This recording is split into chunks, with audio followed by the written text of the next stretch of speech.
Moderating today, my name is Heidi Boghosian. I'm the Executive Director of the National Lawyers Guild. And with Michael Stephen Smith and Michael Ratner and Dalia Hashad, I'm one of the co-hosts of the weekly civil liberties show Law and Disorder on WBAI.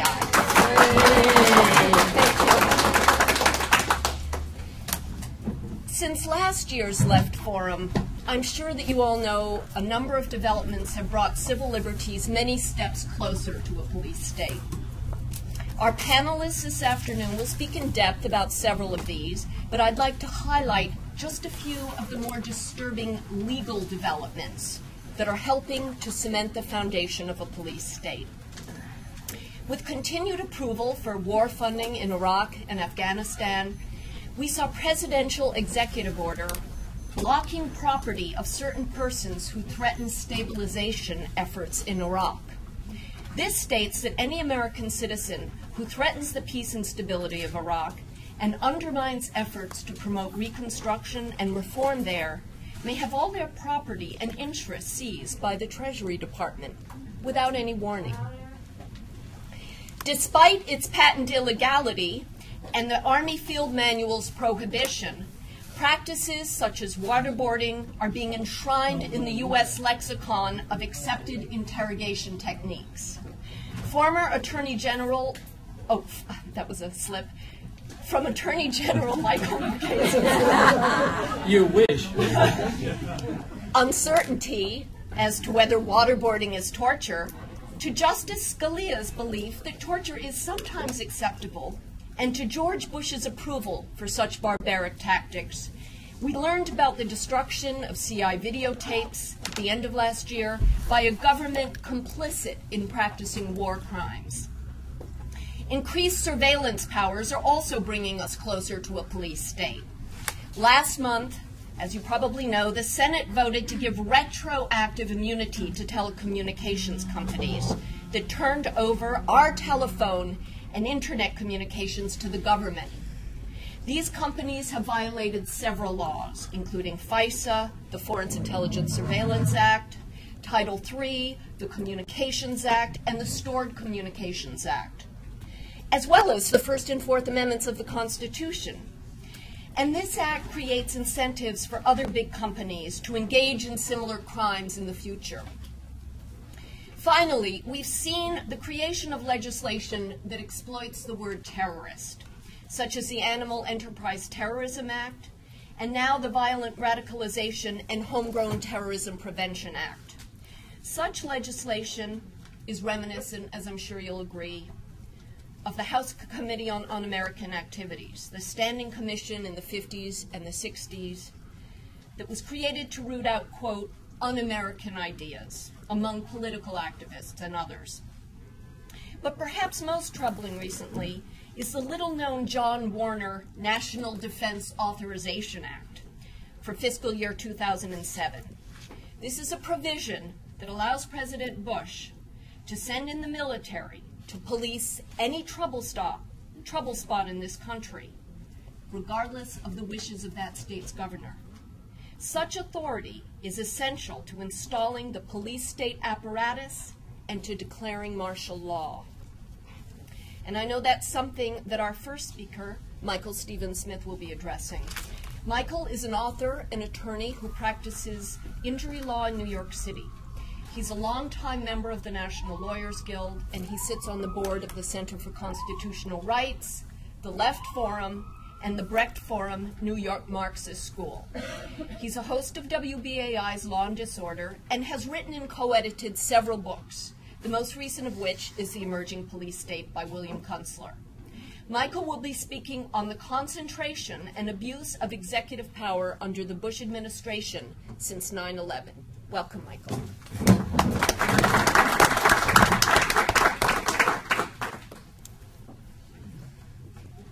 I'm going to speak eventually about the confluence of several crises that are coming to the fore. You know what I'm talking about, especially with respect to the ecology crisis and the economic crisis. And I want to talk about how that plays out with respect to civil liberties. But before I do that, I wanted to share a story with you. We wouldn't be here but for 9/11 and the attacks on the World Trade Center. I live in Battery Park City, a block away from the World Trade Center, and my law office is about this far on the other side of the hole from ground zero. So on 9/11, I was supposed to be up having lunch at breakfast, having Windows on the World, you know, that restaurant on top of the building that was hit. And my friend John called me at the last moment. I was supposed to be at 8 o'clock, and he said, I've got a meeting, I can't come. So I was actually in my apartment in bed when the first plane hit, and my wife Debbie said, what was that? And I said, you know, it had to be a car accident. What else? She said, could you go down and take a look? So I went down, and I looked up, and the building was on fire. So I came back and I reported that. And then I thought, I better call up John and tell him that if we would have gone to breakfast that day, we wouldn't have got out of there all day. So I'm on the phone with John telling him, and just as I was announcing this mishap with the little plane, the second plane flew right over my apartment. Building shook, and whang, you know. So then Debbie said, we're being attacked.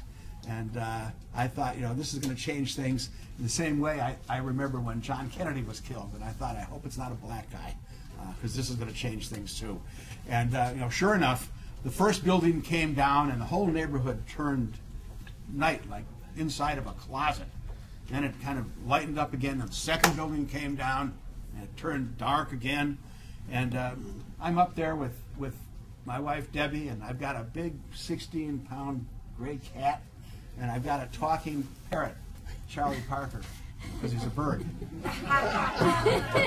So we thought, what are we going to do? We're really not portable. So we stayed overnight, and it was untenable. There was no electricity, there was no gas, there was no water, no nothing. So the next day, and the cops came, and they cleared us out. So we left the cat, but we took the bird in his cage, and we started walking up towards Michael Ratner's house in the village, because he and Karen promised that we could stay in the basement and live there. So we're walking up with Charlie in the cage, and the bird is telling everybody we encounter, it's okay, it's okay. But it wasn't okay. And 3 weeks later, the bird starts nodding out and falling off his perch. So we rushed him up to the Animal Medical Center. Only in New York, they've got a veterinarian that specializes in treating avian illness. So we bring him to this doctor. She checks him out, puts in an IV, and she says he's got avian respiratory disease from the schmutz in the air. And I said, all right. And she said, well, I think we can save him, but it'll be $900, please. I said, $900? He was a victim of terrorism. She says, in that case, we've set up a special fund, there's no charge. So they gave him antibiotics. He lived through it. We brought him home. We could never get back into our office because we couldn't get a telephone. So we wound up taking all of our files and putting them on the kitchen table right next to where the bird cage is. We spent a year practicing law next to this talking bird. And I'll come to the point of my story. One morning, Debbie was on the phone with an insurance company adjuster, because we sue insurance companies for injured people. And she's trying to settle a case. And the guy was giving her a hard time. And the bird could pick up on it because he could hear it. And he started walking back and forth on his perch. He's getting more and more agitated. He's very protective of Debbie, loves Debbie. And finally, he couldn't stand it any longer, and he yelled out in my tone of voice, I'm going to kick your ass. And if you don't remember anything else from what I'm saying, that's what in the felicitous term of Gore Vidal, the Bush-Cheney oil and gas junta has done to us with respect to civil liberties. So I want to talk about what we used to have, what we've got now, and how what we've got now plays out if a pre-revolutionary situation develops in this country because of the confluence of crises that we now see coming into fore. We had what Marxists called bourgeois democracy. It was very limited and restrictive. Initially, of course, because black people weren't whole people, women couldn't vote, there's no economic democracy, but nonetheless, it was an advance over feudalism and what had preceded it. The founding fathers tried to figure out a way to limit executive power. So if you read the Federalist Papers, they have this discussion on how to do it. And they figure they'll set up an executive who's also commander-in-chief, so that's dangerous. So you give Congress the right to declare war. And you have a legislature that passes the laws, not the executive. And you have a judiciary that decides disputes on those laws. And if you have a balance of forces amongst the three tripartite form of government, that'll rein in the executive. Well, that's one of our problems now. The second one is with respect to the Bill of Rights. In 1789, when these discussions were going on about the new Constitution, the people who made the American Revolution, the people with the guns, the farmers and the tradesmen and so on, said, we don't want this Constitution if it doesn't have a Bill of Rights. And the big states particularly pressured them, New York, Massachusetts, Virginia. And the Bill of Rights was passed, and that was made part of the Constitution. And in particular, the First Amendment, which discusses freedom from religion. Remember, a lot of the Founding Fathers were not Christians. They remembered what kind of oppression happened from a fusion of Christianity and state power in Europe, like the Inquisition, for example. First Amendment also covers freedom of speech, freedom of assembly, freedom to listen. The Second Amendment, right to bear arms. The Fourth Amendment, right to privacy. The Fifth Amendment, due process, right to be treated fairly. The Sixth Amendment, the right to have an attorney. Fifth Amendment, in terms of you can't be forced to incriminate yourself, you can't testify against yourself, you're free from torture. All these were discussed and put into the Constitution. Every single one of them is under attack as a result of 9/11. The police state, which had been picking up steam, you could argue, after the United States emerged triumphant in the Second World War, that motion was tremendously accelerated after 9/11. Now, how did it happen? The two keys are, a week after 9/11, on the 18th of September, the authorization to use military force passed by Congress, Republicans and Democrats. Never forget that the Democrats were the handmaidens to this process and facilitated it. And then the military order number 1. The government's view is that the attacks of September 11 were part of an act of war and not just a crime. This view is based on the congressional resolution, the authorization for the use of military force, which grants special powers to the executive branch. It stipulates that, this is a quote, this is what it says: the president is authorized to use all necessary and appropriate force against those nations, organizations, or persons he determines planned, authorized, committed, or aided the terrorist attacks that occurred on 9/11. And Jean-Claude Pei wrote a very good article in Monthly Review in November of '07. And Pei says, the interpretation that the executive makes of this resolution is the expression of a state at war, not against other nations, but against organizations or ordinary individuals that are not linked to a foreign government. This interpretation redefines the concept of war. It gives it an asymmetrical character, a fight to the death between world superpower and persons designated as enemies. Then came the turning point. 2 months later, on the 18th of November, Bush's military order number 1. And this was what you might call a coup. Michael Ratner wrote a couple months ago on the anniversary of this law, as he says, I remember thinking to myself that there's just been a coup d'etat in America. Perhaps an exaggeration, but nonetheless a watershed moment in a country that I still thought had some semblance of a democracy and of the principle that presidential authority was under law. As most of you may not recall, the order, let me remind you of its 3 key provisions. First, the president claimed the authority to capture, kidnap, or otherwise arrest any non-citizen. It was later extended to citizen anywhere in the world, including the United States, whom the president believed was involved in international terrorism, and hold them forever without any charges, proceedings, or trial. Amazing. A person could be held forever just because the president wanted them to be held. He took on the power to disappear people. Second, The order did provide that if, and if is the crucial word here, if the person was tried, there was never needed to be a trial, such trials were to be held by special ad hoc courts called military commissions.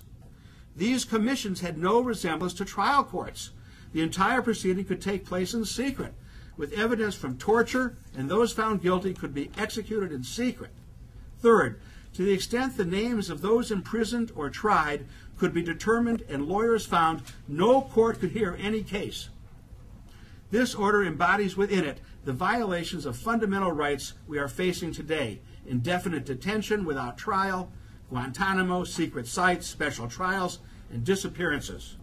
While it does not mention torture, that appears to have come a bit later, a secret detention system is part and parcel of a torture system. Let's also repeat, this was a military order in a society and country that was still or purported to be under civilian rule. This order, more than any other single document, embodies our lost liberties. It was this document that pushed the Center for Constitutional Rights into action. Now, what are the elements that made up what my comrade Clark calls rolling coup? Clark was good enough to make a list for all of us, and I'm going to read that for you. The initial seizure of power by Bush when the Supreme Court refused to hold to allow a recount of Florida elections in the year 2000 starts there. Doctrine of global superiority and advocacy of preemptive war in Iraq and maybe now Iran. Remember, Congress has given Bush a carte blanche to launch a war against Iran. Bipartisan. He could do it. He may do it. Repudiation of treaties such as the ABM Treaty. Refusal to recognize international law or applicability of the Geneva Accords. The roundup of immigrants after 9/11. People held without charges. Domestic deployment of military as law enforcement. The Posse Comitatus Act from 1878 is out the window. Establishment of military tribunals at Guantanamo, which I mentioned. Secret deportation hearings. Seizure of citizens as enemy combatants. Effective end of habeas corpus. Massive secret wiretaps in violation of the FISA law. That's come up in Congress. Both Obama and Clinton absented themselves from that vote. Issuance of secret administrative warrants of all kinds for records. They can get your government records, they can get your medical records, you don't even know they got them. Suppression of Muslim charities. Secret sneak and peek searches so they can come into your office or your house and get whatever they want, and you never know they were there. Classification of most government records. It was the reversal of the idea that the government should be transparent, and if the government is a democracy, it's our government. So whatever records they have, they should give to us. Michael Ratner got the CIA dossier on Che Guevara, and we published it. We could never get that again. Ashcroft said, anybody asks for something, don't give it to them, and we'll defend you. Legitimatization of torture. Special rendition, that's outsourcing torture. Establishment of privatized military contractors like Khaki or Blackwater. You know, they had Blackwater patrolling the streets after they lost New Orleans. Assertion of executive supremacy through signing statements. Heidi's an expert on that if you want to ask her about it, but the long and the short of it is Bush has issued more signing statements saying he's going to ignore laws that are passed by Congress than all the other presidents of America combined. Expanded use of recess appointments. Doctrine of unitary executive. $385 million. This is icing on their cake. Kellogg Brown and Root, which is a subsidiary of Halliburton, got $385 million to set up a huge detention camp, and they said it's not just for immigrants. So,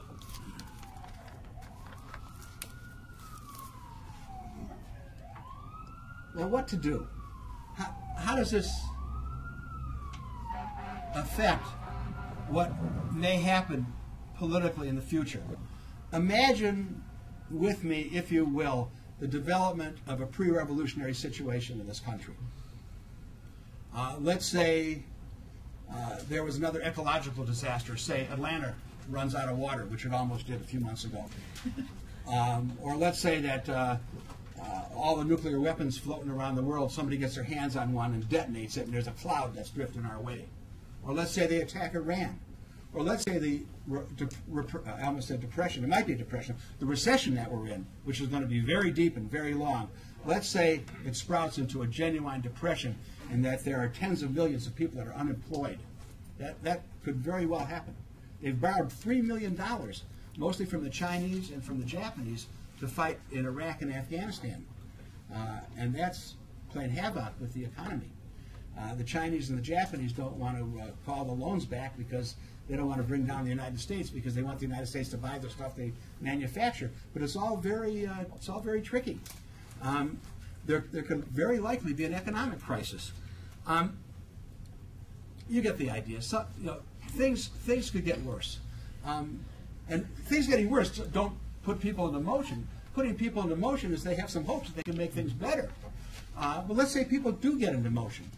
Let's say, like during 1968, some of us remember that the anti-war movement was so well organized and so strong and so disgusted with Nixon when he bombed Cambodia, we shut down hundreds of campuses across the country, and we opened them up as anti-war universities.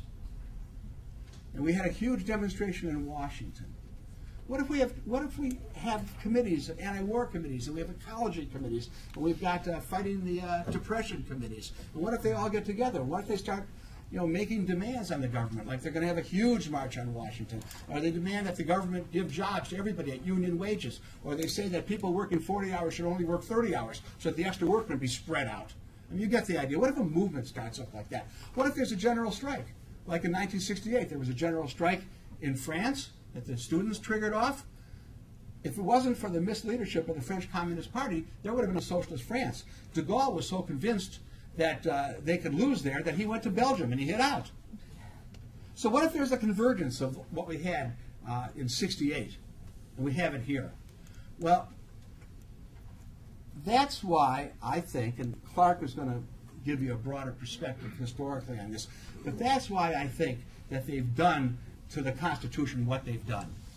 Because they know that they're going to need these tools to hold on to power. And we should understand that. We should understand that to the marrow of our bones. What do we need to do about it? Just what we're doing now. Educate ourselves, organize, organize, organize.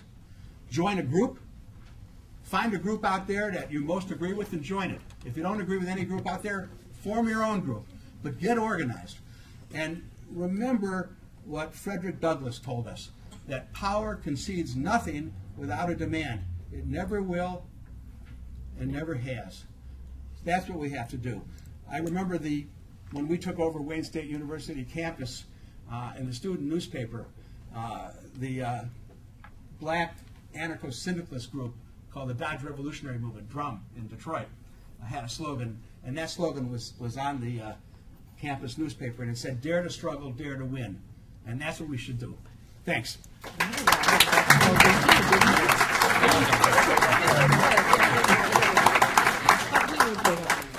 Thank you, Michael. I would just add one word of urging to what Michael has said, and that is to not be afraid or intimidated by the government's fear-mongering tactics.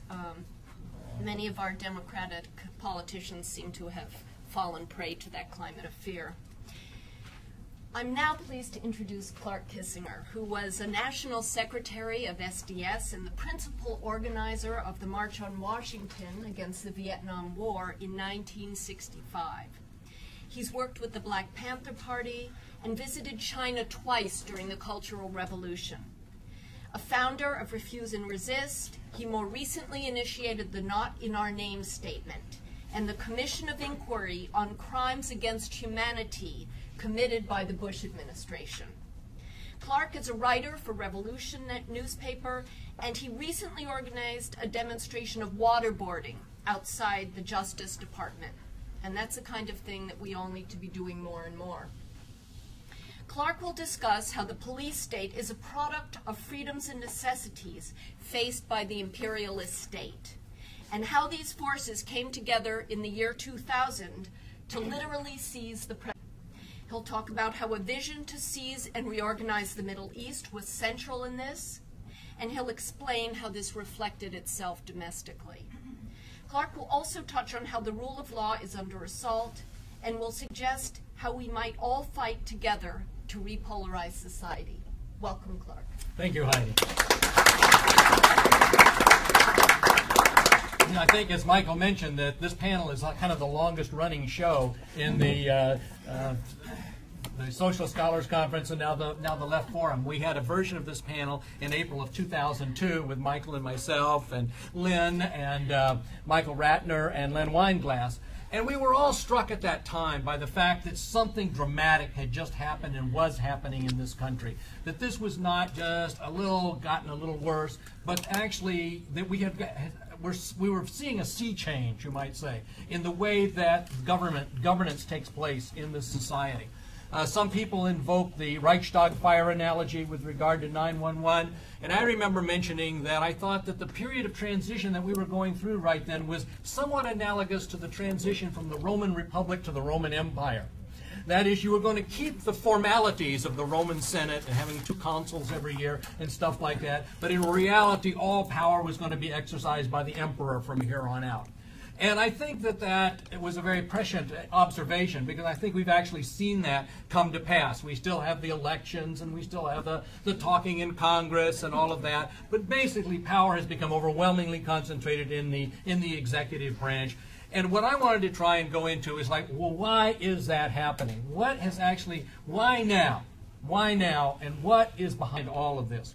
And one thing it's important to understand is that all this stuff did not spring from the beady little minds of George Bush and Dick Cheney and Dick Addington. There are actual material underpinnings for it, which is what I want to get into a little bit. It is the product of freedoms and necessities faced by a late imperialist state. And some of the things that actually caused that to move in this way at this time is what I want to look at. In other words, there's always a fundamental necessity for capitalists in a capitalist economy to continue to grow and expand. If it doesn't grow and expand, it gets wiped out by competing capitals. So that general phenomenon is always there. But it gets mediated by, in fact, big things that happen in the world. Wars, competing powers, so all kinds of different things insert themselves into that. And one of the biggest things that happen for the United States is that the whole period of capitalist expansion that was set in motion by the United States victory in World War II, where the United States reorganized the capitalist world, broke down the sterling and franc blocks, created the dollar as interchangeable with gold, whole Bretton Woods agreement that basically put the United States at the command of the international capitalist economy. The huge period of expansion ground to a halt sometime in the early 1970s, and one of the manifestations of it was the OPEC oil crisis. The U.S. had to go off of the gold standard, so on. It was something of a major crisis that was followed by a period in the 1980s of a very, very intense competition for world domination with the Soviet Union. And when the Soviet Union, rather unexpectedly, to observers both on the left and the right, collapsed, it created a whole new situation globally for the United States that had both freedoms and new necessities. One of the freedoms that it gave them was the ability to go into the third world and to internationalize production, what we now today call globalization. Was able to go out in an almost unfettered way on a whole global scale. But the other thing that happened is it unleashed and uncoupled Japan, China, and the European Union. China, of course, after the restoration of capitalism in 1976. But these powers that had previously been dependent on the United States for a nuclear umbrella and protection became competitors. And people around the Cheney group in the Defense Department during the first Bush administration actually wrote some position papers on what we needed to do. And basically they said, look, America's time has come. You know, Henry Luce Henry Luce, yeah. Henry said, you know, the 20th century is going to be the American century. But what these guys said is, no, the 21st century is going to be the American century. This is the chance for us to clean up on the whole world. But if we don't do it, we're going to be in a lot of trouble, because China is a rising power, the Soviet Union Russia is going to actually reorganize itself, and the European Union is coming together as a competing economic power. We got to move now, was their message. And there was a great deal of unhappiness with the Clinton administration for not moving as fast as they thought it should be done. Now, this is the same Bill Clinton, of course, who was bombing the crap out of Yugoslavia and, you know, everything else, but he wasn't making the kind of global power move that they wanted to do. And they saw in this a new American century idea that the real necessity that they had to do was to seize and reorganize the Middle East. Why? Well, they need to seize and reorganize the Middle East, not for profits for the oil company. I mean, look, we don't have police in order to subsidize the blue cloth industry. You had to have control of the Middle East because that's where the greatest concentration of fossil fuel reserves were, and it basically gave you economic control over the economies of China, Russia, and the European Union. It was a huge geopolitical move to have control not only of the Persian Gulf, but also the Caspian Sea basin. Remember, the U.S. moved into all of those Central Asian republics that got cut loose when the Soviet Union broke up. So you have this incredible power move that was made possible by two things. One, as we've mentioned, is their seizure of power through the 2000 elections. Remember, there is a legislation that decides what happens if the electors are contested for a given state. You know, there's a whole procedure for handling it. It just was totally ignored, and the Republicans instead took the issue to the Supreme Court, where they had a 5-4 majority and shanghaied the whole election. So it was done under the rubric of the legal procedures, but it basically was a seizure of power. And then when 9/11 came along, it provided the pretext to set it all in motion. So what they call today the war on terror is actually a war for empire. It always has been a war from empire from the very beginning. Otherwise, why did they go and attack Iraq that had absolutely nothing to do with 9/11, as they're all, in fact, forced to admit today?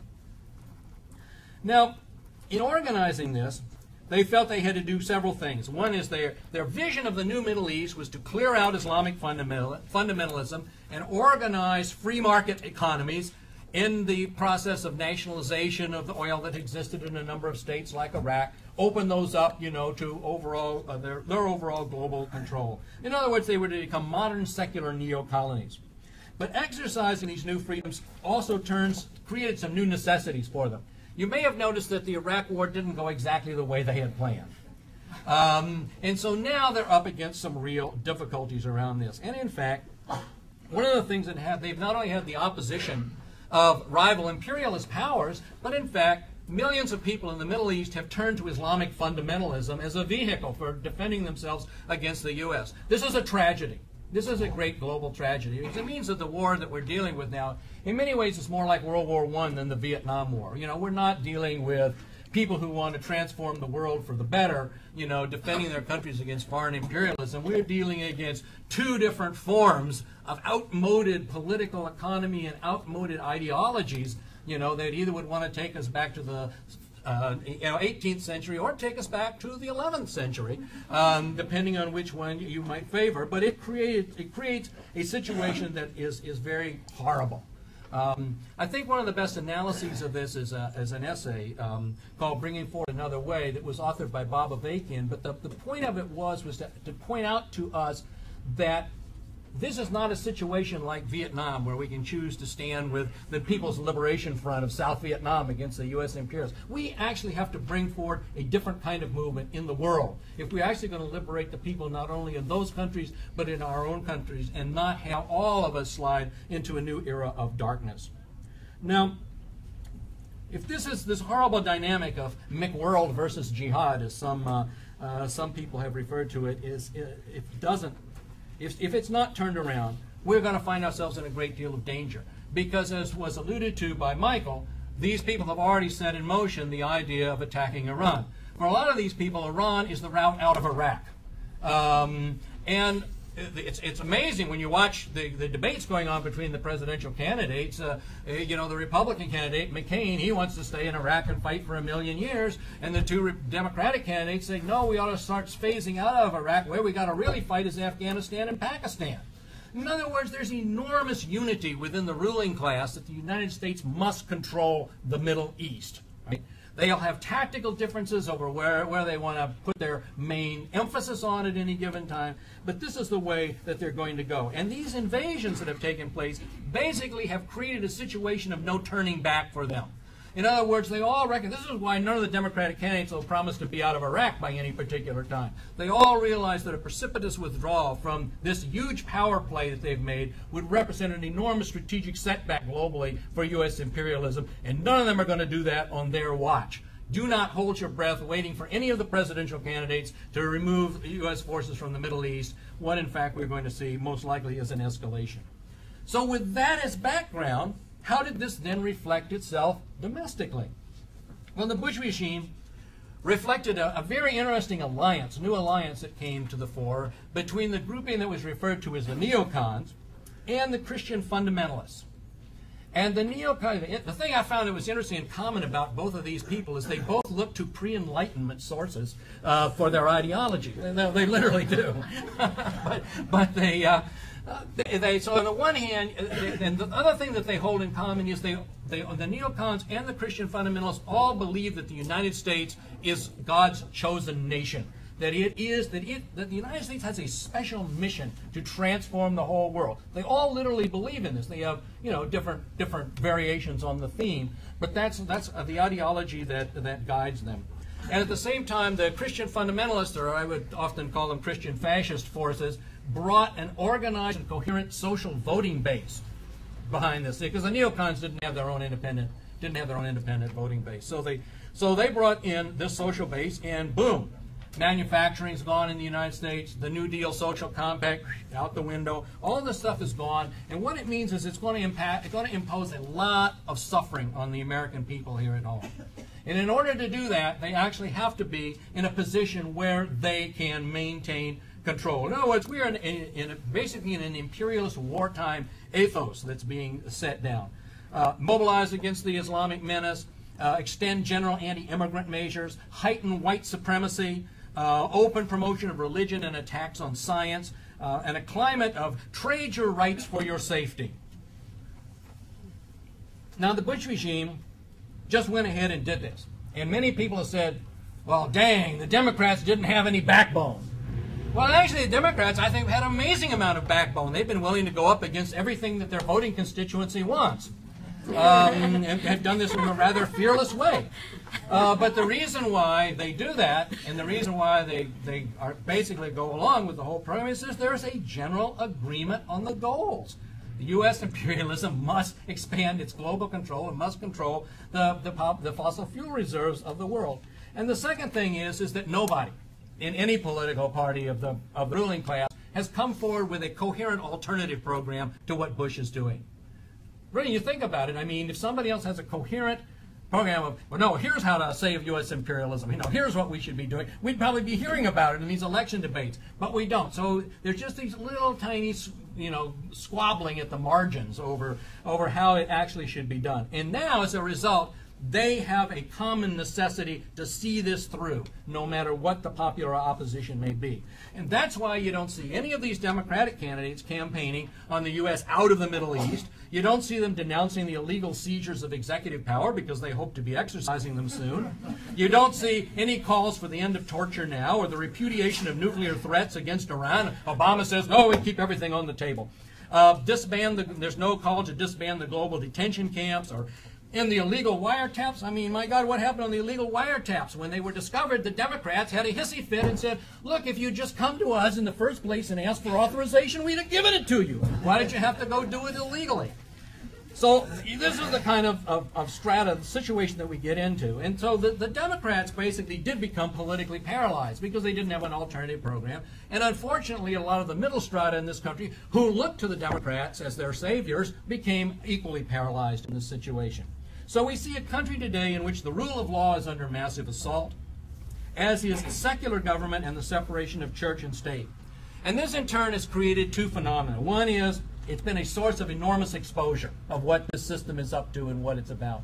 But at the same time, it's created enormous illusions about what we could do.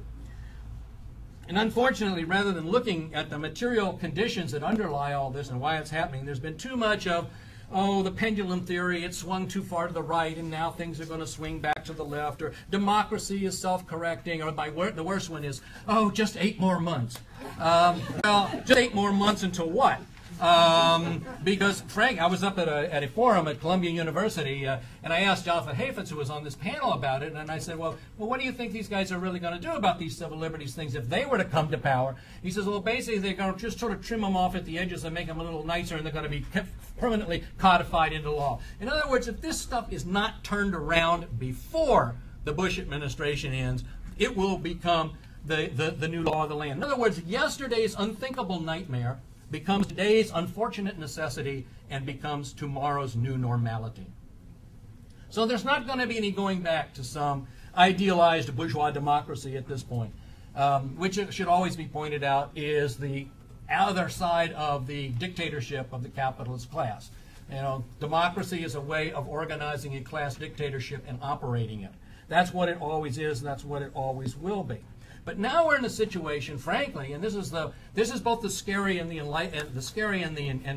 exciting thing is, Michael was talking about how things could get very extreme in the next little while. Frankly, if things don't get a hell of a lot more extreme, we're not ever going to be able to change things in a progressive way. In other words, the horrors are only going to continue and get worse, but we have to figure out how we can wrench every amount of freedom and opportunity out of that in order to change things around. Right now, there's a bad polarization in society. The polarization in establishment politics is between mainstream imperialists on one side and the neocons and Christian fascists on the other. This is not a polarization that's very good for the people of the world. What we need is a different type of polarization. We need to be fighting to repolarize society where all the defenders of imperialism are on the defensive, and those who want a whole new world are the ones that have the initiative. And critical to that is fighting against every attack on the rights of the people and bringing into life millions of people who will no longer accept the crimes of this system in return for the promise of relative comfort and safety based on the spoils and the parasitism of imperialism.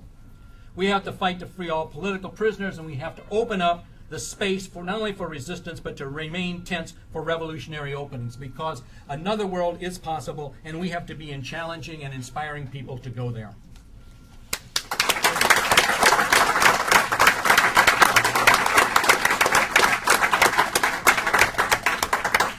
And I'd like to... Yeah, you know, there's a lot of room right in front here. Come on in. Come on down in the front. Down in front. You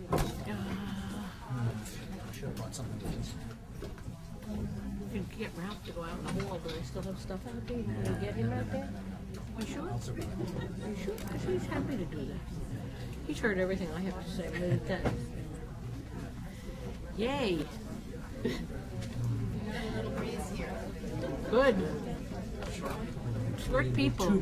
Short-waisted people. Welcome, everyone. We had them laying at our feet. I'd like to add, before we go on to our final speaker, that... These are not mics. Okay, I'll project louder. I just wanted to add on a personal note that I've known Clark for almost 10 years, and he is one of those individuals who does the things he called on us to do, fighting for the freedom of political prisoners, especially with Mumia Abu-Jamal, who's now a quarter of a century on death row. I know Clark was arrested in Philly, but has for many, many years really been closely involved in that case. Our final speaker, Lynn Stewart, is what we affectionately call our attorney in exile. She's provided criminal defense to political prisoners for 3 decades, from the Black Panthers, the Black Liberation Army, the Weather Underground, the United Freedom Front, Richard Williams, Tom Manning, Larry Davis, who was recently murdered, as you all know, and Sheikh Omar Abdelrahman, as well as many others criminalized by capitalism and racism that pervades our society.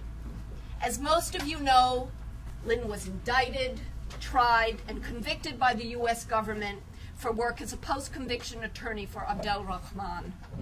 The government invaded the attorney-client privilege by tapping her jailhouse conversations and by raiding her law office, and the prosecution sought a 30-year prison sentence, just around the number of years she's been working to fight on behalf of these individuals. But this was defeated by a massive outpouring of support, including many of you in this room, that resulted in a 28-month sentence. Lynn is now free on bail, awaiting a decision on appeal, which was argued just this past January 20th. And she continues to work and speak widely in anti-war, anti-police brutality and murder cases, feminism and political prisoner and jailhouse lawyer issues. Today, Lynn will be talking about the history of torture as perpetrated by the U.S. since 1898. And she will include in that survey her client, Sheikh Abdel Rahman, and the more recent persecution of the San Francisco Eight. Welcome, Lynn. Thank you.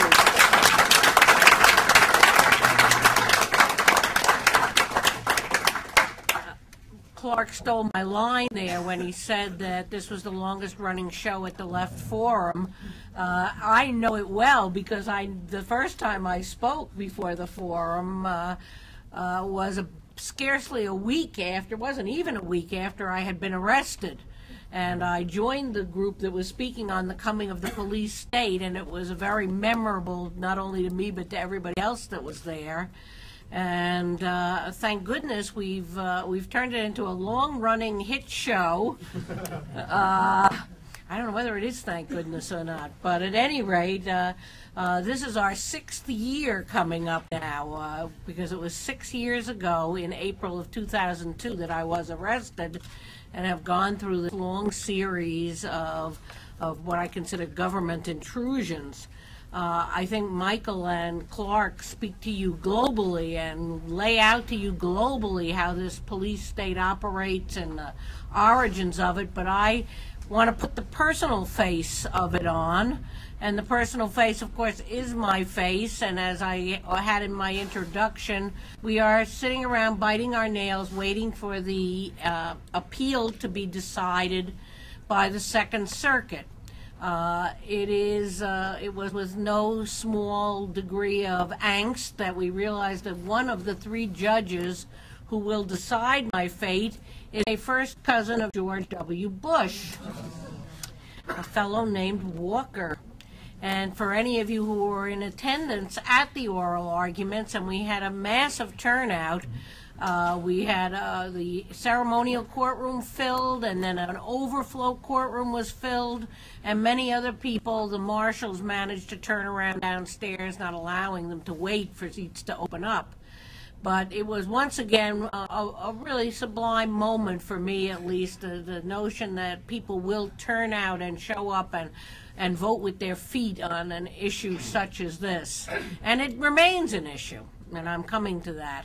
But the argument was had. Judge Walker was showed that he's from the same gene pool as his cousin, being arrogant and stupid. And I'm not worried about a libel suit at all. Truth is an absolute defense, I believe. At any rate, in his remarks and in his arguments at the argument, and my lawyer, Josh Draytell, basically had to straighten him out and say, no, but those aren't the facts, Judge.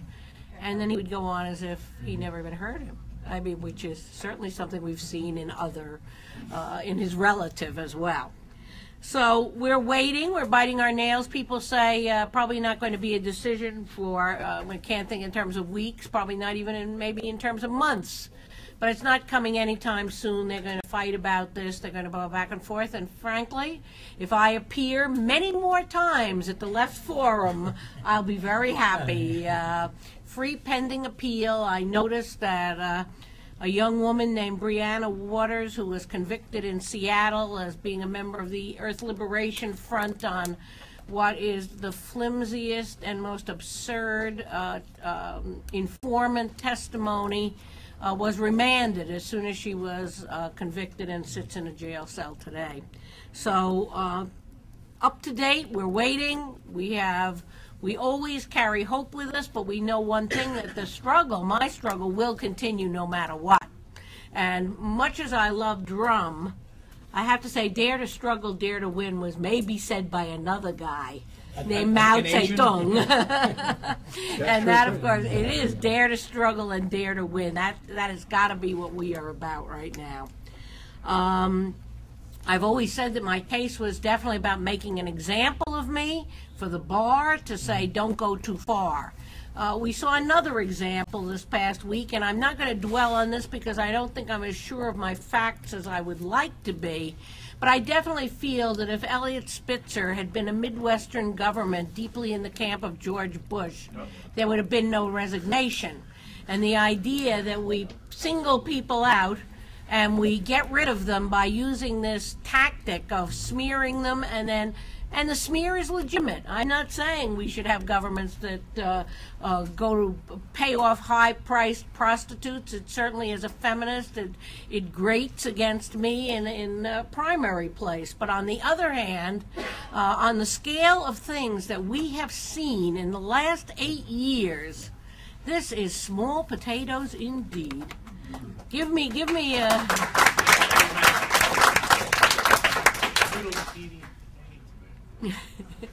So, I had billed myself as talking about torture, but I missed a cue here because actually Michael is going to do torture tomorrow in another seminar with Michael Ratner and Al McCoy. And so I had thought we were all going to do a little thing. They were going to do big torture. I was going to do little torture, but I'm going to do, but not to torture you with this. I do want to say that, of course, over the past months, it has become very clear to me, and in my own personal career, it was very clear to me that torture is hardly a new phenomenon. Historically, I realize now, and I guess I realized it then, but we didn't put the T word, the torture word, to it, that many of my political clients, particularly the Black Panthers and the Black Liberation Army people, were, of course, tortured when they were captured. They were subjected to what would be waterboarding today. I had a client who was captured after the notorious Brinks, the murder of the 2 cops up in Nyack, New York, an ugly case. He was taken to a precinct in Queens. His head was held in the toilet, and the toilet was repeatedly flushed over and over and over again so that he could not breathe. This is the water treatment. That happened in 1981. And he got in front of a jury in the Southern District and asked the question, if I am just a criminal, as the government would have you believe, why don't they treat me like a criminal? Why do they treat me like a political person? And of course, if you go back in time, in the recent New Yorker article that talked about the Philippines and how they, the partisans who opposed them in the War of 1898 were given the water cure, which is in effect the water torture, which is in effect waterboarding, and in Algeria, the very moving, which we've heard on WBAI repeatedly, the French, whose name is escaping me, who was waterboarded in Algeria. And that also is part of our collective remembering. And, of course, I have to say, and this is where the San Francisco 8 comes in, I think one of the most pernicious clouds on our horizon right now is the notion that torture, what has been extracted under torture, may be introduced into a court of law. We had come a very, very long way from that. You realize those cases, those wonderful cases that all lawyers love from the 70s, the ones that said, you know, the most famous being the Miranda case. You have to give a fellow warnings. You have to tell him he doesn't have to talk. If he talks, he can be... This is so far from where we are today.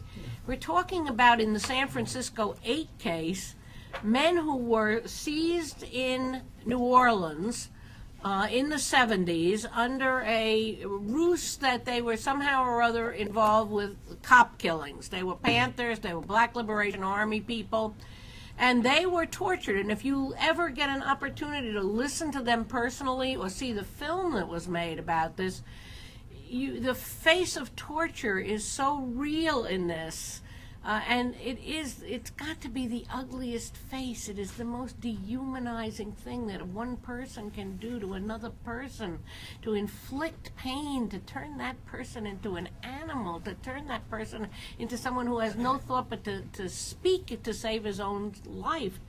At any rate, they were captured in New Orleans and tortured and made statements.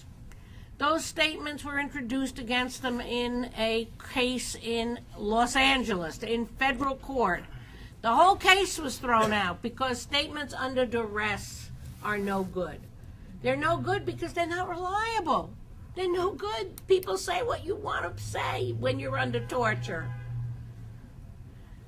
I don't know if you remember, but sometimes in the 50s we used to play things like, if you were captured by the enemy, how long would it take you before you talk? Well, these were hypothetical questions in those days. Today it's not so hypothetical. And if you listen to the Winter Soldier testimony as it's being broadcast on WBAI, I tell you, I had to turn it off the radio yesterday. I couldn't bear it. What has been done to these youngsters of our own country, what we have done to them in the name of this war. But at any rate, right now, they are now taking, out in San Francisco, in the trial of the San Francisco 8, once again, and of course this is a wonderful irony of the left as ever, Jerry Brown, no less. Yes, the same Jerry Brown of Oakland, California, is now the Attorney General of California. And he has brought this case against the San Francisco 8, all ex-Panthers, one of whom was speaking here this morning, actually, Francisco Torres, and using that reworked torture testimony to make this case work. And it is so important because this is a real, got to stop it here or else the whole framework of coerced confessions, if that's a nice word to put on it, tortured confessions that people are tricked into making, name it what you will become the rule in the courts, and they will just bring people in and say, this is what he told us, okay, guilty, goodbye. So that is why that case, which is still out there, still being supported very strongly by many, many people. They had full courtrooms when I was out there recently. But I want to return just another moment to torture as denigration, as what it means. And you know, I was struck the other day, and I don't know whether this is a completely accurate description, but the fact that it seems always to be used on non-white people. We're very happy torturing the Iraqis. We were very happy torturing those little brown people, as they called them, in the Philippines. We don't hear about them torturing Teutonics. We don't hear about that happening. I'm not saying it doesn't happen. It does, of course, happen. I'm sure in what was once Yugoslavia, when that fell apart, there probably was torture. There always is. It's part of a war, I think. But I am just struck by the fact that now when we hear it, it's always easier to use it on persons of color, which I know is not a correct term anymore, and we shouldn't be using it, but at any rate, it's the easiest overall descriptive term. I remember that, you know, black people always knew in this city that if they got arrested, they got a beating. It went with it. It was an automatic. And my husband Ralph was arrested in 1965-6 with James Meredith, who was the person who integrated the University of Mississippi. Ralph was leading a struggle for a freedom school in Harlem and community control. And as they were about to go do the thing, James Meredith showed up on the picket line. And so they went and they breached the police line and got to the school, but they got arrested. And they were taken to the precinct, and the mandatory beating was administered to both of them. And Meredith said, I am never coming back to New York. This is worse than Mississippi. This is worse than anything I ever encountered there. So it's not delimited by place, it's not delimited, but I do think it is similar to Hiroshima in some ways. It has never been lost, I think, on the people of the world that the bomb was dropped on Hiroshima. It was not dropped on Berlin. And I think to the degree that still resonates. And now the torture thing, it is brown people, it is Arabs. These are the people who are subjects for torture. So to shift back to legalisms, though, which is a little more comfortable for me and everyone else in the room, I'm sure, I just wanted to bring to your attention, because, of course, I am the crusader, and I don't use that word in that sense. Let me say it another way. Let me start again. I am the person who goes out there and fights for the right to counsel, because I think it's so important. It's what gets in the way of torture, first of all. If there's a lawyer in the way, observing, objecting, the torture doesn't seem to happen as often. However, I just want to bring to your attention the case of Moussaoui. You know, he is supposedly the 20th person that was recruited to fly on 9/11. He was arrested out in Minnesota. And the story of his trial is a very muddled one, in my mind at least, even reading the papers and trying to keep up with it. He was tried in the Eastern District of Virginia, which is the black hole of the court system. I mean, everybody gets convicted. That's where they're holding Sami al-Arian, a Palestinian who was acquitted, made a deal with the government not to have to testify again, and has been subpoenaed 3 times to a grand clearances that the government requires for that kind of case. And if there is, supposedly the law says there's no choice, has to be unfettered. If you want the worst lawyer or the best lawyer to represent you, that's choice, and that's what you're entitled to have. This, of course, has a spillover to my case because, of course, those regulations which they set up for me and my client, that's also the government deciding how you represent a client. And I don't have to tell people in this room how dangerous that is, because they're then on both sides of the table in a courtroom. They're not only prosecuting, but they're telling the defense how they defend, what to defend, and when to defend it. But even more than that, after the lawyers were assigned to him, the lawyers that had passed the security clearance, those lawyers were not permitted to tell him what was in these secure papers. They were not sharing this with him. They were precluded from sharing it. So there is the situation. This is so, you know, he says surreal about the world in which we live, but it's not surreal. It's real. This is really happening. And in this situation, they believed that he should go to trial, that the evidence against him was not good enough to keep him from, that he had a chance to win at trial. But when he said to them, well, what is this evidence? They were not permitted to tell him. They were not permitted to share with the client, the person whose life is in the dock. They were not permitted to share that with him. So on both these grounds, the right to counsel, the Sixth Amendment, the great right to counsel is once again constrained. You know, I said a long time ago, in answer to a question, my case impacts on so many amendments. Michael Smith once said every single amendment is challenged by your case.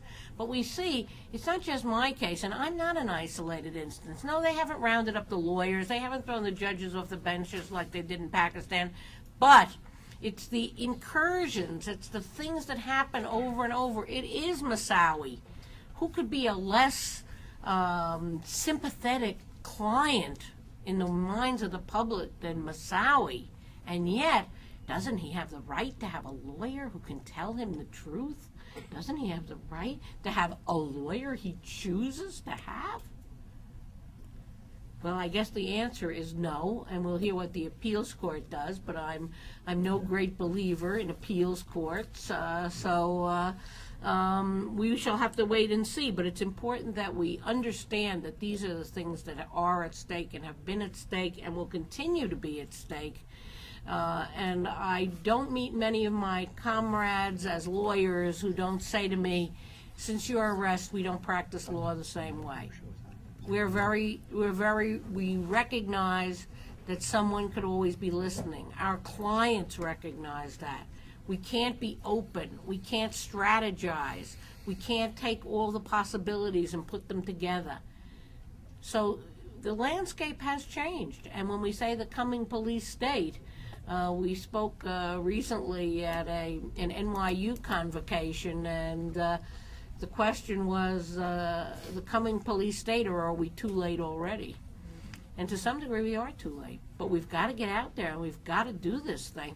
And of course the war is the forefront, and this week coming, I hope you're all going to get out there and show some muscle, because if we don't start showing up in a really strong way, we're not having any mass demonstrations, but there's a million small ones, including a human chain from river to river on 14th Street, which I kind of love. But at any rate, we do have to get out there, and that's what I'm going to do. I can tell you that. I meet people and they say, oh, you're out of jail? And I say, well, I'm not only out, but I've never gone, and I hope I never will go.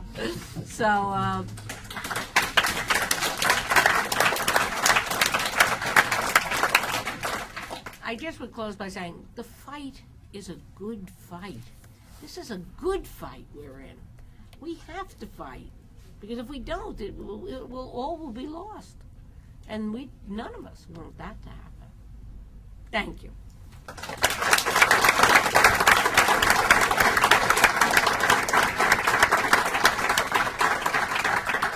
Lynn, I'm sure that people are wondering what happens if the 3 appellate judges come back and say in many months the sentence, Judge Codall didn't follow the guidelines.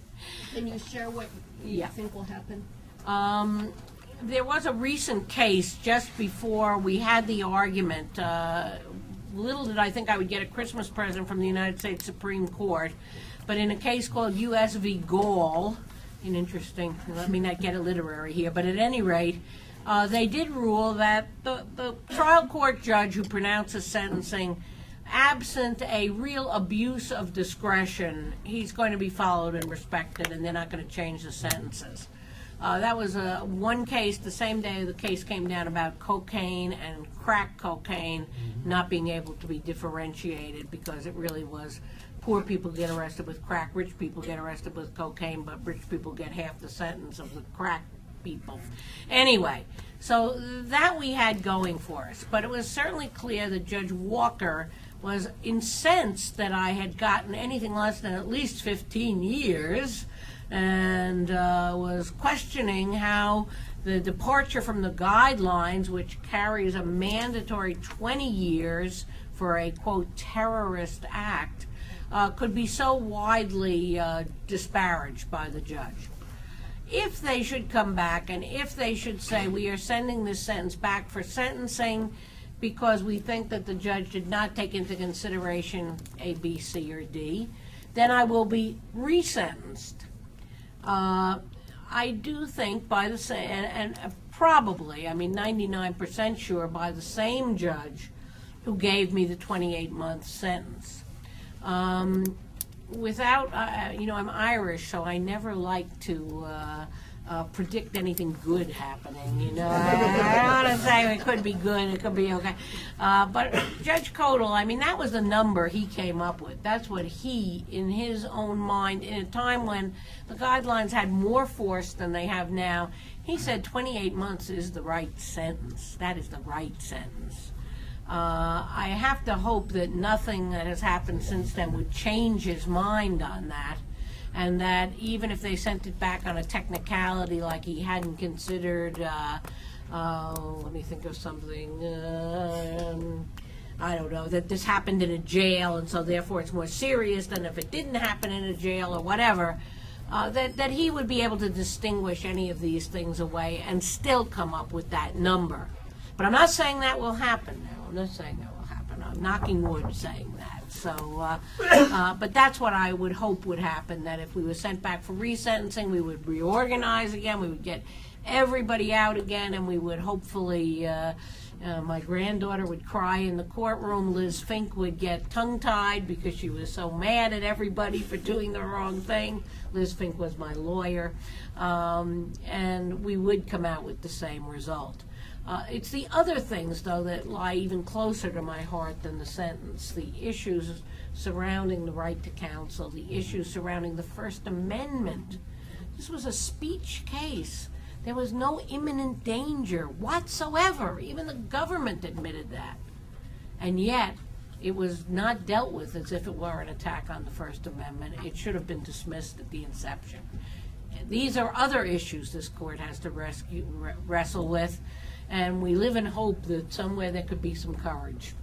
And I'd like to add that a lot of these so-called terrorism cases do implicate the First Amendment. Samuel Arian's case, many others, individuals are targeted for their just speaking out and sharing their political views.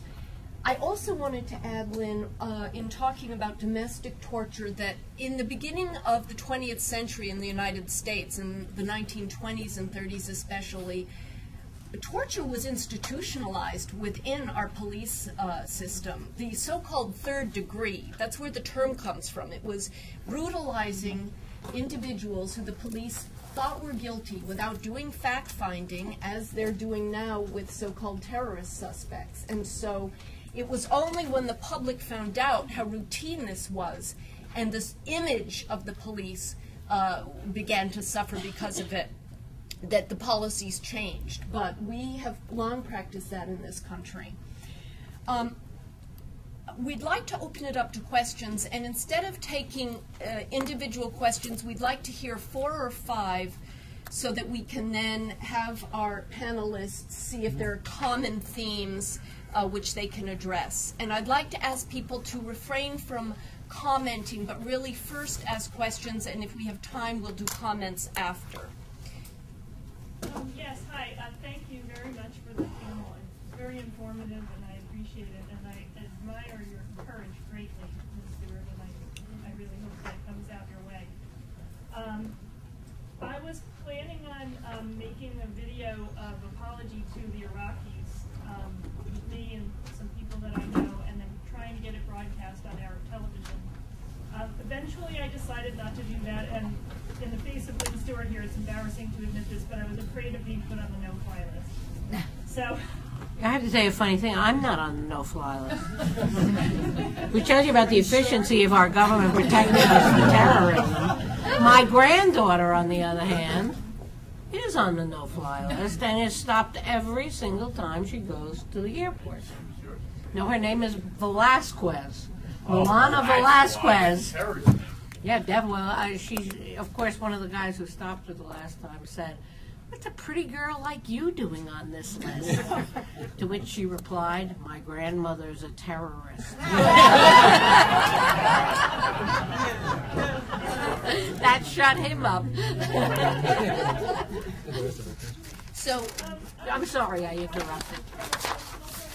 More information about the law you briefly alluded to, Heidi, at the beginning, that a person who's seen as aiding and abetting somehow the terrorist enemy can have their possessions taken by the government? Oh, that's slightly different. Yes. We'll get more questions and we'll address that. Anyone else? Hi. I have 2 questions. Recently in the Midwest, there was a raid that was being held by a bunch of young kids, and it was held on private land. The woman who owned the land said it was fine. They put all the permits in place. There were like 2,000 kids dancing late into the night, and it was raided by the National Guard. Even though they had all the permits, the person who owned the land said it was okay, and no one was being disturbed. And you can find videos of tapes of this on YouTube. And someone brought up the idea that this is them testing us, how far they can go. So I'm curious how far they can push the people, especially maybe the youth culture, and without us pushing back, and that was kind of an experiment. So I'm curious if you have any, if you can correlate that to something else. And then I've also heard that one of the main reasons where the United States government is funding Israel so much is because they're using Palestine as a testing area, like a testing zone, as far as these new weapons that they could use on us eventually. I know that sounds very kind of like intense, but that's what I've heard. So those are my 2 questions. Okay. And the gentleman in front, did you? Yeah. My question was in regards to talking about the project for the New American Century and those kind of think tanks. I think the mainstream media is starting to report on. There was an article in the New York Times that 1/3 of Americans believe that the government may have been complicit, have foreknowledge, or be involved in the 9/11 attacks.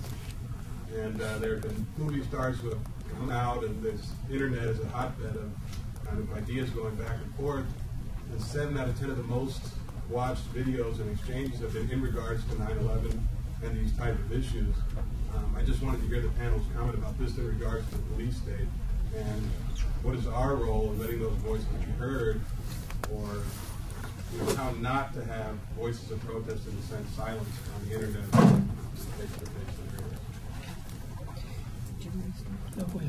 Okay, one more question. I wanted to know, in terms of tolerance, with regard to mainstream America, I guess, if you want to point it through, what do you think the level would be in terms of pushback? How far do things have to go for something, something significant to happen in terms of a reversal of these government policies incorporating intrusions and all that stuff. Okay. Yeah. We'll start with Michael Smith. Yeah, let me answer the last question first.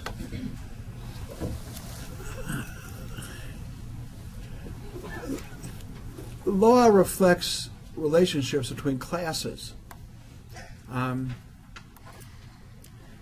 If somebody wouldn't have bought my Bill Kunstler book, I'd have read you a good quote from him, and I will. But I found mine.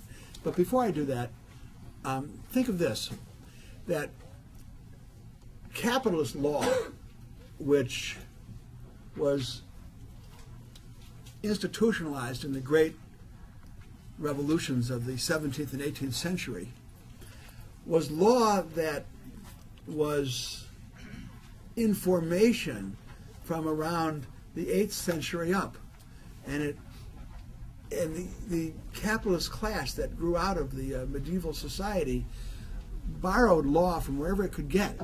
They borrowed it from the church, they borrowed it from the merchants, they borrowed some in Venice. Michael Tiger wrote a very good book called Law and the Development of Capitalism, and the point he makes in his book is that it kind of cooked in that oven for centuries. And Diderot said, with respect to the French Revolution, that the good guys got close to the statute, close and close, and finally just gave a little tip, and the statute fell over. It's quantity turning into quality, and that's what created capitalist law. And that law is degenerated now. We started losing rights from 1789 forward, and the law that was put into place in 1789 was the product of tremendous social struggles. And if we're going to change what exists now, it's going to be the product of tremendous social struggles. It's not going to be any kind of reform by a couple of do-gooders in Congress or whatever.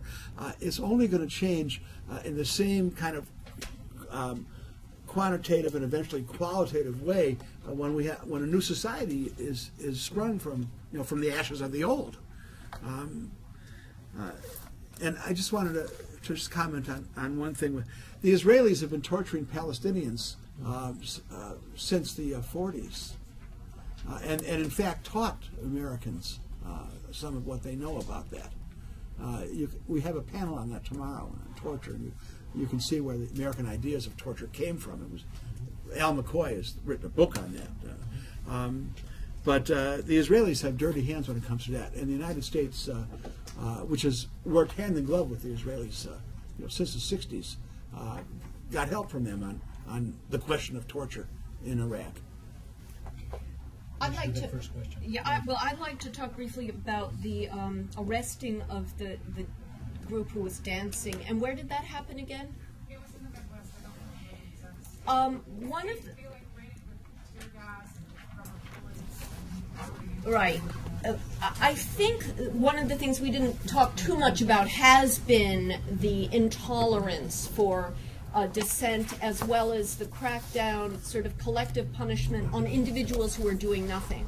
And the National Lawyers Guild does a lot of work defending protesters, and we've brought lawsuits against local police departments who have done this. And I would say that the more public attention, and it's good that it's on YouTube, and it sounds like they're going to need a lawyer to help, you know, sue these police for what they did, which was clearly unlawful. National Guard. I think we're seeing more of those kinds of going after innocent groups for whatever reason on private land. That's a new sort of facet. But I think that the more public attention is brought to what happened, trying to get some lawyers who might take the case for free and help fight it and find out why. Were they taking photos of people to gather information? Were they questioning them afterwards? Information like that to see if it was tied in with any ostensible national security purpose. But I think the lesson is that we have to fight each of these injustices and bring a lot of attention to it so that the local people can rise up and fight and make sure it doesn't keep happening. Yeah. Let me just read you the quote that I wanted to share with you. It's a nice one. 14 years ago in '94, Kunstler and Judge Jack Weinstein were given the Thurgood Marshall Practitioners Award by the New York State Association of Criminal Defense Lawyers. And Kunstler, who was always courageous, got up, and the judge is sitting right next to him, and all these establishment bar people. And he said, here's what he says: "I am certain that the judge's outlook on the law is far different from my own. To him, I am sure it is the considered response of a civilized society to the problem of reaching reasoned conclusions to disputes between the state and its citizens and among the latter themselves. Whatever its shortcomings, they are patently aberrational and remedial. To me, however, law is, in its fundamental essence, nothing more than a method of control created by a socio-economic system determined at all costs to perpetuate itself by all and any means necessary for as long as possible. Clarence Darrow put it even more expansively 58 years ago when he said, 'There is no such thing as justice in or out of the courts.'" Yeah. I'll take a crack at a couple of the other questions. The question about 911. To me, the interesting thing about the great attention that 911 conspiracy theories have gotten is the fact that a large number of Americans actually recognize that the government could have done something like this. You know, I mean, that's what it shows. Right, and the 911 thing is one of these things like the Kennedy assassination. We don't know to this day what actually happened, but we know the official story isn't true. So there does need to be a lot more digging into to all of this, certainly. One thing we know for sure, there was television fakery done, and YouTube is taking sites down at an alarming rate if they show that we saw cartoons on that day. That's for sure. That's not a conspiracy. There's a lot of things that are for sure and some that aren't, but what I'm saying is there needs to be a much more thorough going into it. I thought the other question, though, about the National Guard breaking up the teen parties, I think that the important thing there, cops break up teen parties all the time. The key thing here is National Guard. Yeah, right. When you go down to Penn Station, you see armed soldiers in there every day. I mean, what has gone on here since 9/11 is to get people to be conditioned to accept the military role in governance and control of domestic society. And the other thing that happened under the Bush administration is for the first, the way the military of the United States is organized is they have what they call joint military commands around the world. You know, there's the one for the Pacific and the one for the Middle East and the one for Europe and so on. And there'll be a commander of that commands all the Army, Air Force, and Navy in each of those what they call unified commands. And they all report to the Secretary of Defense, who reports to the President. Under the Bush administration, for the very first time, they created a joint military command for domestic United States. I just wanted to add one thing. The National Guard used to be the military force under the control of the governor for each of the various states. They have now passed a law that says that the executive can use the National Guard from State A without the permission of State A's governor, in State B without the permission of State B's governor. I just wanted to talk to some of the things that my colleagues here haven't spoken about. First of all, I wanted to talk about being afraid and the seizure of assets. And I guess we can all say they can do almost anything they want because they can. And they do it repeatedly all over the world in big situations and in little situations. We watched the other night on Free Speech TV a thing about the coal mines of West Virginia and the people who organize there and how they get a law, they get a judge to side with them against the coal mines, and the coal mines just keep right on doing because they've got the boys in Washington behind them. They have where it matters. This one judge in West Virginia, who's he? So this, that is really epidemic.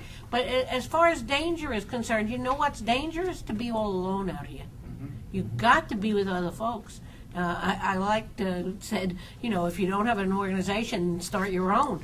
But you've got to be, and you feel better. And fighting back, you feel better. And so do your wonderful apology to the Iraqis. I keep thinking apology to the Iroquois, which was by Wilson, not at all an apology. But anyway, and I also am thinking about a fabulous apology that was read to us on a Sunday that celebrated the end of the slave trade 200 years ago in this country up at St. John the Divine by a woman who is the underbishop. And her apology to black people for what happened was so moving. I mean, after a whole afternoon of entertainment, this one statement just completely blew us all away. So do your apology, and don't be, and the devil take the hindmost. We'll be out here to support you. We'll say, remember that woman at the left forum? We all have to get out there. The other thing I want to say is interesting about the Palestine, the testing ground for torture. One thing I forgot to mention is, of course, you know, this was done in the military, and then what happens to these guys in the military, whether it's World War II, World War I, whatever it was, they come back here, and what do a lot of them become? Soldiers. They become cops. They become corrections officer, and there they are. They're doing it again. They've been schooled in this. They know how to do this. So I think that the Palestine is one place, but when they bring it back home here is where what we're talking about now. And then the last thing, in terms of tolerance and reversals and all, you know, I have a very good friend, Jeff Mackler, out on the West Coast, and then he always likes to quote to me, when it costs them more to stop you than they gain by doing that, that's when we win. And that's why mass movements are important. That's why getting a lot of people together, even though we're not all exactly on the same page, but saying this is where it has to go.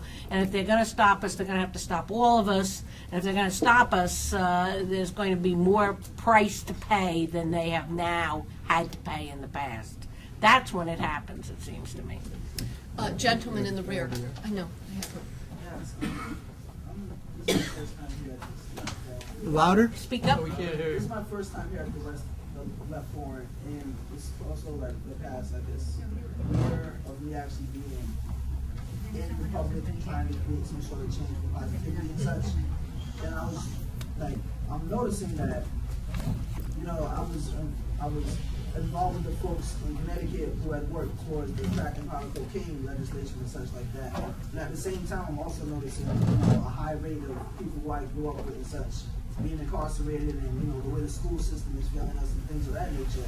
And then, you know, this whole version of this police state, and as incarceration rates rise, as well as you know, the prison industrial complex and everything, and it's kind of overbearing. So I'm wondering, is there really like something that, you know, this great number of people who came here, and you know, everyone that we know, can we really change what is this legislation and this whole process, especially with the powers the president is taking upon himself, or should we really just like prepare for going underground and like burying food and stuff? Okay, thank you. Can you comment on government control of the press? Anyone? Okay, we'll add that to the list. Can you comment on assassination versus torture, when they prefer what? Flight 800, a lot of people I know on Long Island saw a missile hit the plane. All these teachers and lawyers on their boats at sunset. and then a guy made a website on it, died of a heart attack in his 30s. They think he was killed, and then Paul Wellstone's plane going sideways in the storm. Yeah. Like, when is murder preferred to torture by the government? Okay, we'll add that to the list. I just would like a little more elaboration on what I think Clark said about Kellogg, Brown, and Root. Is it that they have built a complex, or they are going to build a complex here in this country to incarcerate large numbers of people? Okay, we'll take one more for this group.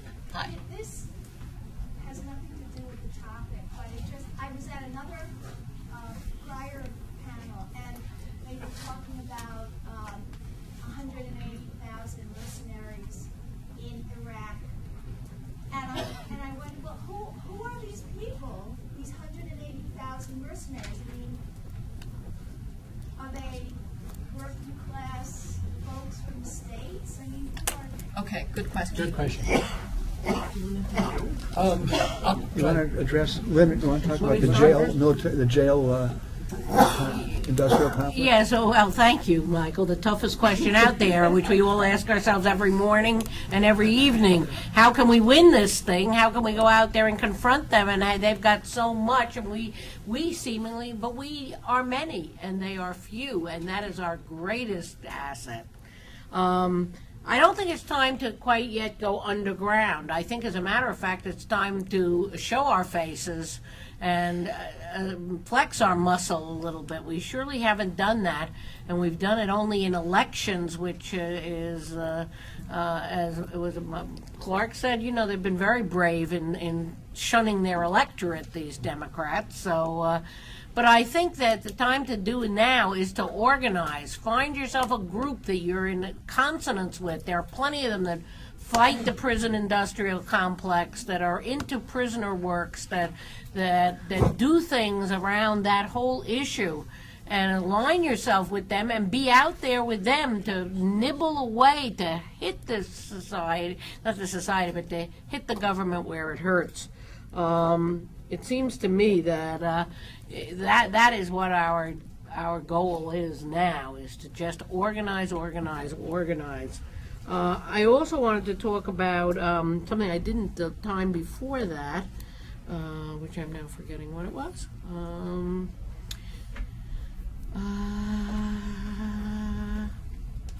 Anyway, I do want to say that I think that the mercenaries, they're us. They are us. They're kids who go into the Army and come out, and they have no job to come back to, but they're offered this enormous money. They're farmers who can't farm anymore, but they can run heavy equipment, so they get a job in Palestine, running over Rachel Corrie. This is not an elite group that somehow or other recruited on a level. The guy that runs Blackstone comes from the small town where I went to college. His family saved the town by bringing the business district back. This is Prince. And he's a Middle West businessman, that's all he is. So I think they're no different from you and I. They're just making a tremendous amount of money and stealing even more, I would suggest. So it's a really pernicious situation. No. Let me just speak to a couple of things. One is, I'm sorry, I actually don't know the details. I saw the headlines on this new KBR complex, and they're obviously building lots of things like that. But one thing it's interesting to note that they have built and been told about is the new courtroom that they have built in Guantanamo for their kangaroo court proceedings is actually built as a portable courtroom. It's like MASH, you know, a mobile army surgical, where it can all be folded up and taken to Bagram Air Force Base in Afghanistan, or taken to Diego Garcia in the middle of the Indian Ocean, or wherever. Battery Park City. Battery Park City, you know, wherever they want to do this stuff. So they actually are thinking down the line in terms of what sort of facilities and equipment that they're going to be needing. The person asked me also the question about assassination versus torture. Well, you know, I don't live inside these people's minds, but one thing that I think we do know at this point through history is that they do have a doctrine of of a decapitation of oppositional movements. You know, you can go back to the COINTEL programs where they talked about stopping the rise of a black messiah. You see it in these movements around the world. They try and figure out, all right, who's leading this thing? Let's go in and take them out. That was what was behind the Mogadishu raid that blew up in their face. They do have a doctrine. They do have a doctrine that, as one of decapitation of the leadership of oppositional movements. Finally, one thing I was reminded of by the remarks of the young man who spoke first. You know, if the president or anybody got on the air tomorrow and announced that the U.S. government had just found out that 1 out of every 10 young men in Tibet is being held in jail by the Chinese government, there would be outrage. There you would not hear the end of it.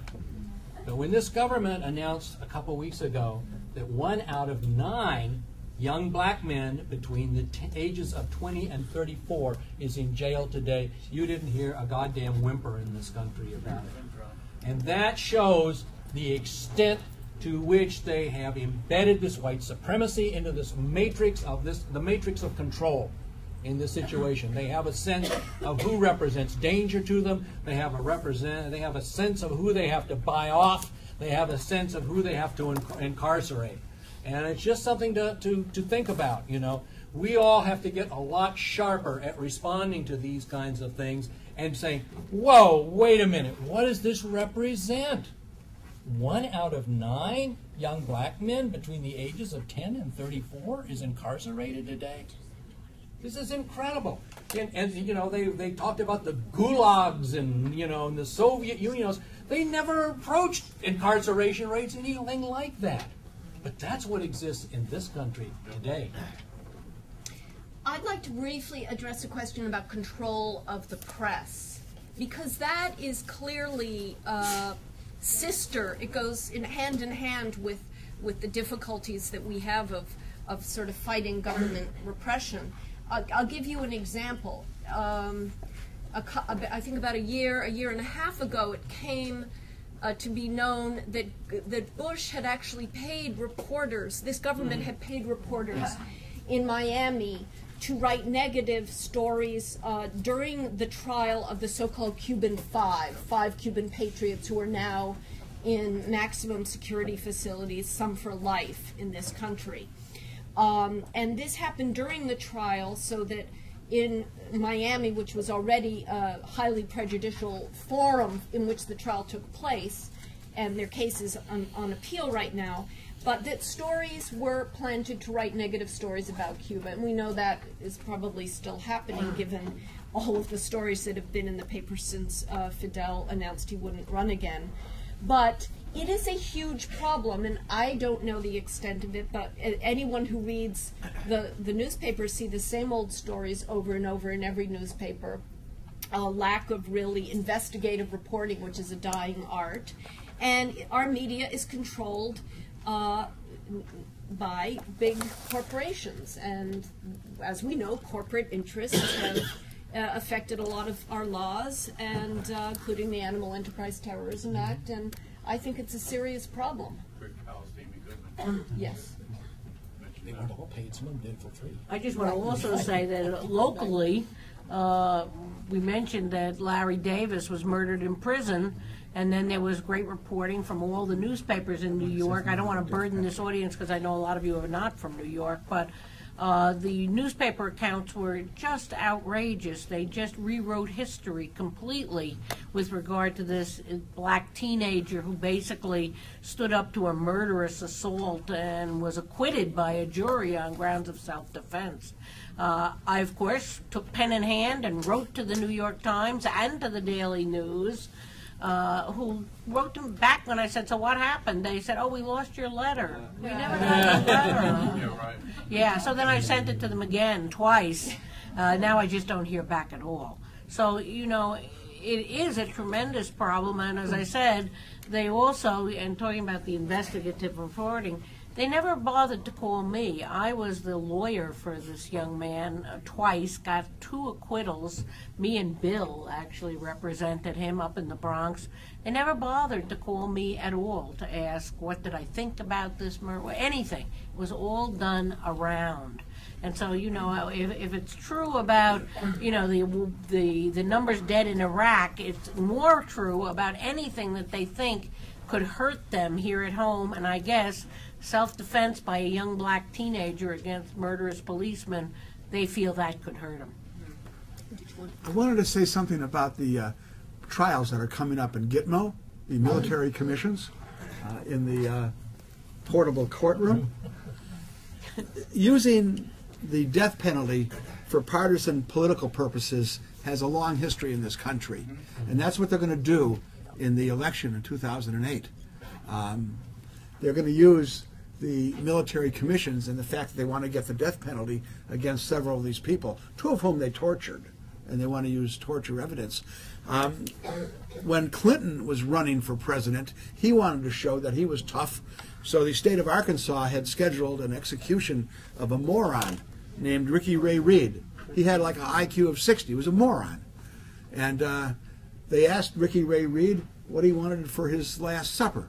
He said he wanted fried chicken, and he wanted some asparagus. They said, what about dessert? He said, give me dessert afterwards. And Clinton flew back to Arkansas to execute a person like that. Bush, not to be outdone, they had a woman named Carla Faye Tucker on death row. She was going to be the first woman executed in the state of Texas, I think, since the Civil War. Extremely telegenic. She had done a horrible crime when she was 16 years old and drug crazed, and she had repented. She'd actually married her minister, and she was appealing to Bush to be spared and to have her sentence reduced to life imprisonment. Bush got on one of the late night talk shows, and it was a Leno, you know, one of the major talk shows, and he mocked her. He said, and she said to me, blah, blah, blah, please don't kill me, please don't kill me, blah, blah, like that. You know, what a monster Mrs. Bush has raised. Well, they're going to do the same thing. McCann's going to be for the prosecutions. We'll see what Clinton or Obama are going to be. Ain't going to matter very much. But they're going to use the death penalty. And I predict that unless these military commissions get sidetracked somehow by the courts, they're going to go forward. And this is going to be a way for these Republicans to campaign. And then you'll have liberals saying, well, we should vote for Obama or Clinton because they're not that vicious. You know, and they get you in the position of voting for the lesser of 2 evils, and you get the other evil. Let's take a final set of questions. First, the gentleman, right. The gentleman in the blue shirt had your hand up earlier.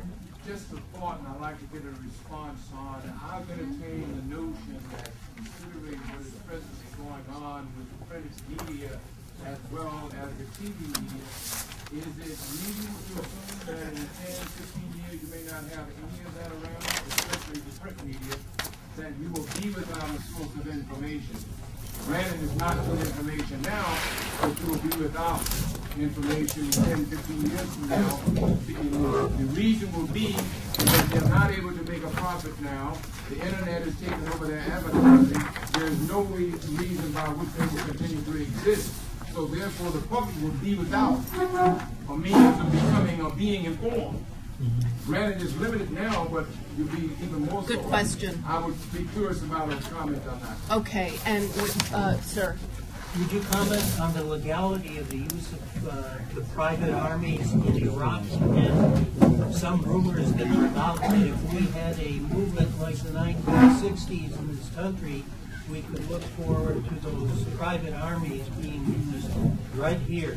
And by the way, we get some perspective on this, if you don't mind. Think about what some of those Southerners felt when President Eisenhower sent the troops in to where they were, considering how they thought about what their society should be like. This is what we forget. Unfortunately, I think we can take these, but we have to. Do we have to be out of here in 10 minutes? Well, you know, the other sessions are starting in 11 minutes, and people have to get to them. So I was thinking maybe we should call it quits here, and. Why don't we briefly address these? You want to do that, and then because we want to get time to get out of here. All right. Okay, on the media question, I think that we have seen a consistent decline in in-depth reporting. We've seen the rise of independent media on the web, and that's a good thing. I think we need to see more of that. But your scenario is unfortunate, but I don't see it as far-fetched. I just want to chime in on this. You know, we heard today up at the sports, and I don't know what the title of the thing was, but the reporters up there all said that they see print media coming to an end. And but they said, but the internet is very vibrant. Blogging is very vibrant. And I thought now we will see class differences because people don't have computers out in the boonies and they don't have them in the projects. So there won't be a daily news to pick up, as bad as it is, or a New York Times, as bad as it is. And if you can only do the internet and you don't have a computer or you don't have the skills to know how to computer, it means that there's going to be a lot of ignorance. But sometimes I think, could that be a blessing? Could that be a blessing where they can't, you know, Queen Mother Moore, who was an activist in Harlem, she once said in a speech, if I tell you all to go home and throw your TVs out the window, tomorrow they'll be up there with a truck giving you all a new TV. And I would just add one thing to that, and people should fight to keep print media. And I tell you, for one reason is that there's already in place legislation where the government can shut down the entire telephone network in a national emergency. In other words, the entire internet can be cut off in a fraction of a second at their whim. So, you know, don't just assume that because it's there today, it's going to be there tomorrow. And remember that in World War I, the United States banned from the U.S. mails all anti-war periodicals and newspapers and publications. So we just need to bear in mind that we need to have many ways of the people's communications continuing going. One last thing on the private army. Remember, we got rid of the draft, which was very good, but then they came up with private armies. You got to drive a wooden stake through their heart. Yes. That's it. Thank you all for coming. Do you think that they're going to actually declare martial? That he could declare martial